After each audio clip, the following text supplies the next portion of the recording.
Sotihotu, Namo Buddhaya. Halo siswa-siswi semuanya, apa kabar? Semoga kita semua selalu dalam keadaan sehat, bahagia, dan selalu dalam lindungan tiratana para dewa bodhisattva.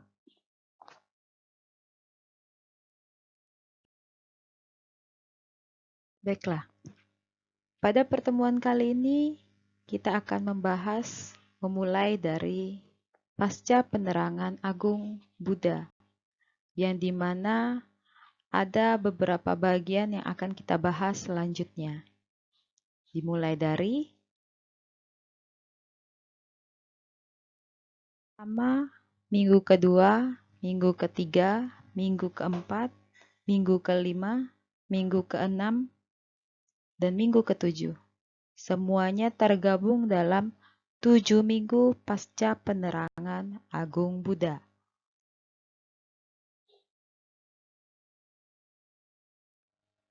Baik, sebelum kita bahas lebih lanjut mengenai pasca penerangan agung Buddha, kita akan kembali di mana sebelum bodhisattva mencapai penerangan sempurna.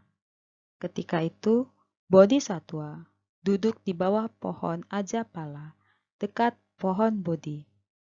Kemudian, seorang wanita dermawan bernama Sujata mempersembahkan semangkuk bubur susu. Dan makanan ini merupakan makanan terakhir yang beliau makan sebelum mencapai penerangan agung sempurna.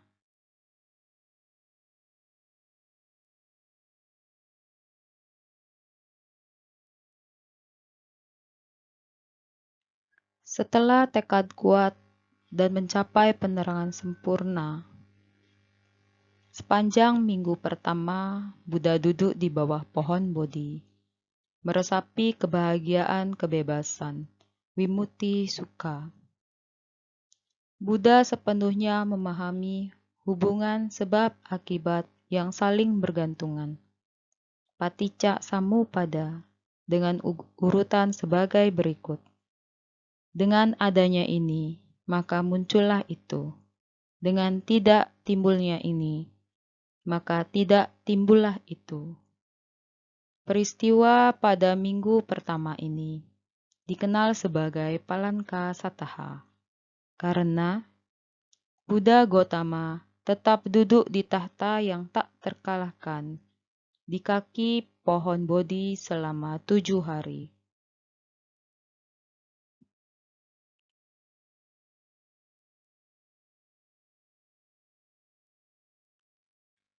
Pada minggu kedua, Buddha mencapai penerangan sempurna. Sebagai tanda terima kasih yang sangat besar kepada pohon bodhi yang menaungi selama perjuangan untuk mencapai penerangan sempurna, beliau berdiri pada suatu jarak tertentu, menatap pohon tersebut dengan mata tidak bergerak selama 1 minggu penuh. Dari peristiwa ini, murid-murid beliau dan umat Buddha sampai saat ini menghargai pohon bodhi yang baik.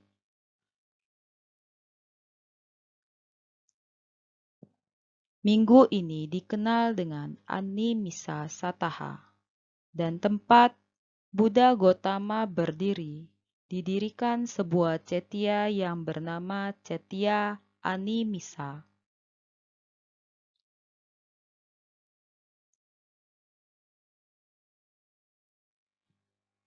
Pada minggu ketiga, beliau masih berdiam di dekat pohon bodhi dengan mata batin yang tajam. Buddha mengetahui adanya makhluk-makhluk dewa yang masih meragukan penerangan sempurna yang beliau capai. Untuk menghilangkan keraguan makhluk dewa ini, kemudian Buddha dengan kekuatan pikirannya, beliau menciptakan jembatan permata. Beliau selama seminggu berjalan bolak-balik di atas jembatan permata yang beliau ciptakan sendiri. Melihat hal itu, para dewa mempercayai dan mengagumi pencapaian penerangan sempurna yang beliau capai. Minggu ketiga ini dikenal dengan Cangkama Sataha.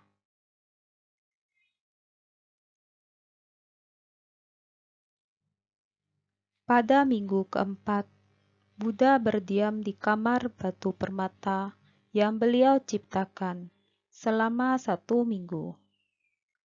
Beliau merenungkan kesulitan-kesulitan manusia mempelajari dan menyelami ajaran yang lebih tinggi, Abhidhamma. Di sana beliau merenungkan Abhidhamma, yaitu kumpulan-kumpulan ajaran khusus yang terdiri dari 7 kitab, yaitu Dhammasanggane, Vibhanga, Datukata, Punggala-panati, Kata-watu, Yamaka, dan Patana. Ketika beliau menyelidiki 6 kitab pertama, tubuhnya tidak memancarkan cahaya. Namun, ketika beliau sampai pada perenungan Patana, kemahatauannya akhirnya menunjukkan kilauan yang luar biasa. Kemahatauannya benar-benar tampak sepenuhnya melalui kitab agung tersebut.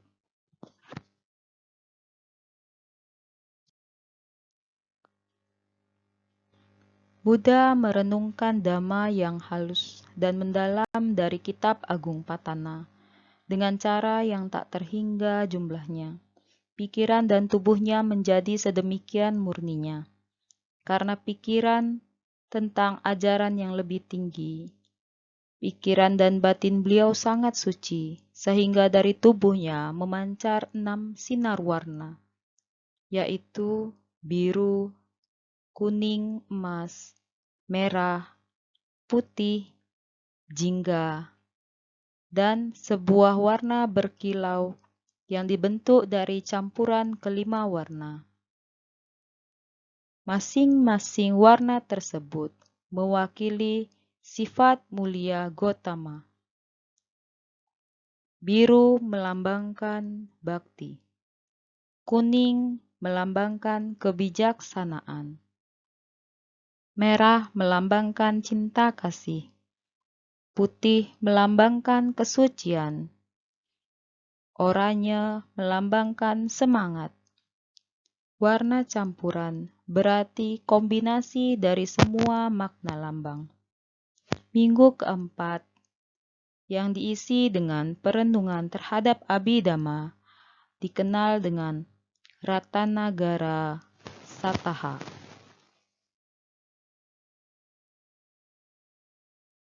Pada minggu kelima, beliau masih berdiam di bawah pohon Ajapala yang tumbuh di sekitaran pohon Bodhi, sambil meresapi kebahagiaan kebebasan yang beliau rasakan, Vimutti Sukha, selama 7 hari. Pada minggu kelima ini, banyak godaan yang dihadapi Buddha melalui putri-putri cantik sebagai jelmaan dari Mara, yaitu Tanha, Arati, dan Raga. Akan tetapi, semua usaha itu sia-sia dan tak tergoyahkan teguhan hati Buddha.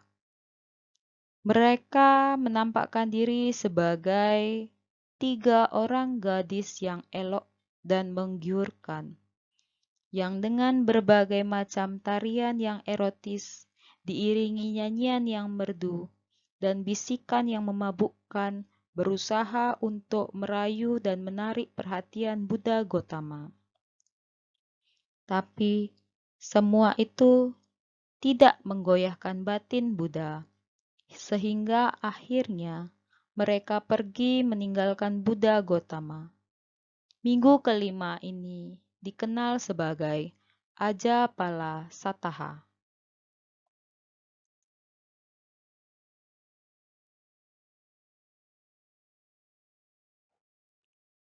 Pada minggu keenam, Buddha berpindah tempat dari pohon Ajapala menuju pohon Mucalinda.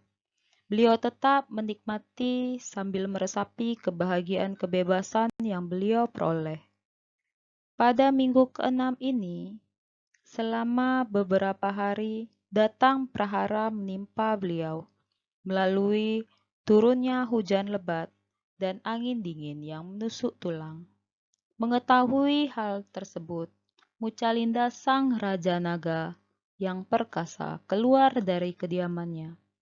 Ia membelitkan badannya 7 kali memutari tubuh Buddha dan kepalanya memayungi Buddha Gotama dengan berpikir, "Semoga Yang Mulia tidak dirundung dingin, supaya jangan sampai terkena air hujan, dan jangan diganggu lalat, nyamuk, angin, terik matahari, dan binatang merayap." Akhirnya, setelah keadaan alam menjadi normal lagi, dewa ini kembali sebagai seorang pemuda yang lalu menghampiri dan berdiri dengan sikap hormat menelungkupkan kedua tangan di depan dada di hadapan Buddha. Minggu ke-6, saat Buddha Gotama tinggal dalam lilitan 7 kali sang Raja Naga Mucalinda, dikenal sebagai Mucalinda Sataha.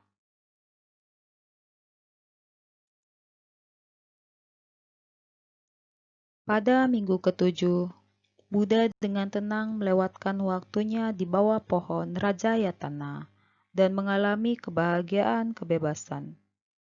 Kemudian, Buddha mengucapkan syair, "Melalui banyak kelahiran dalam kehidupan, aku mengembara mencari, tetapi tidak menemukan pembuat rumah ini.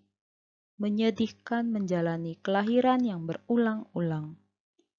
Oh pembuat rumah, engkau telah terlihat, engkau tidak akan membangun rumah lagi. Seluruh atapmu telah rusak, tiang belandarmu telah hancur. Pikiran mencapai keadaan tanpa kondisi, mencapai akhir dari nafsu keinginan." Pada saat fajar menyingsing, Buddha mengucapkan lagu pujian ini yang menggambarkan kemenangan dan pengalaman batinnya. Minggu ke-7 ini dikenal sebagai Rajayatana Sataha, di kaki pohon Rajayatana.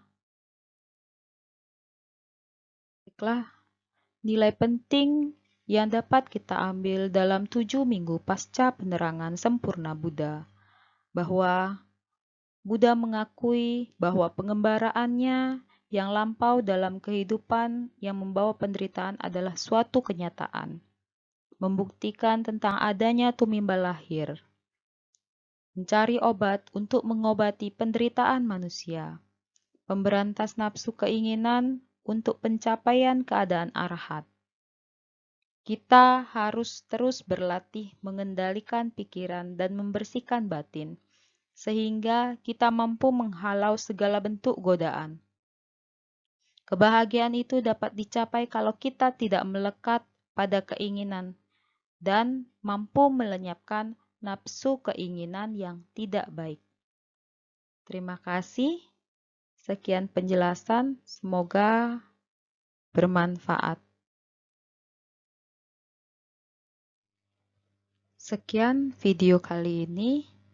Anumodana atas perhatian kalian semua.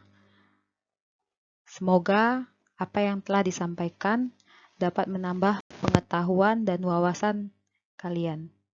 Terima kasih.